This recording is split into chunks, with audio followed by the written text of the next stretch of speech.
சாமியார்கள் ஏன் தாடி வச்சிருக்காங்க, ஏன் முடி வச்சிருக்காங்கன்னா, அதாவது முடி சேவிங் பண்றோம் இல்லைங்களா, முடி வளருது, முடி வெட்டுறோம், முடி வளருது இல்லைங்களா, முடிங்கிறது புரோட்டீன்.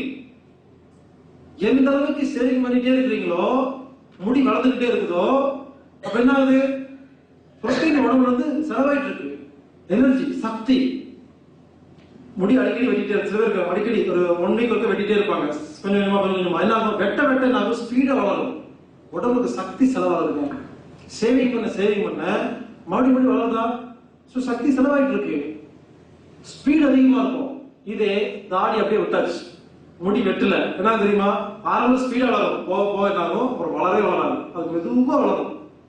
அப்போ உடம்புல இருக்க சக்தி சேவ் பண்ணப்படுது, முடிக்காக செலவாகுது. அதனாலதான் இந்த சாமியார்கள்லாம் முடி தாடி எல்லாம் வச்சுக்கிறாங்க. நகம் வச்சிருக்க மாட்டாங்க, அது சில பேர் வச்சிருப்பாங்க, பொதுவாக நகம் வச்சிருக்க மாட்டாங்க. சோ முடி வச்சுட்டு அதான் காரணங்க, அது கட்ட மாட்டாங்க. ஆனா அந்த சாமியாரோட ஆசிரமத்துக்கு வராங்க இல்லைங்களா, அத்தனை பேருக்கு மொட்டை போட்டே இருப்பாங்க, பாத்துருக்கீங்களா? ஏன், அவனுக்கு மட்டும் தெம்பு போயிட்டே இருக்கணும். சாமியார் மட்டும் தாடி மீஸ் வச்சிருக்காருல்ல, அப்ப அவர் என்ன பண்ணணும், வர அத்தனை பேருக்கு தாடி மீஸ் வச்சுக்க சொல்லணும் இல்லையா? ஏன் தெரியுமா, மொட்டை போட்டே இருந்து சேவிங் பண்ணிட்டே இருந்தோம்னா எனர்ஜி லாஸ் ஆகிட்டே இருக்குமா, சொன்னபடி கெட்டு கூடவே இருப்பாங்க.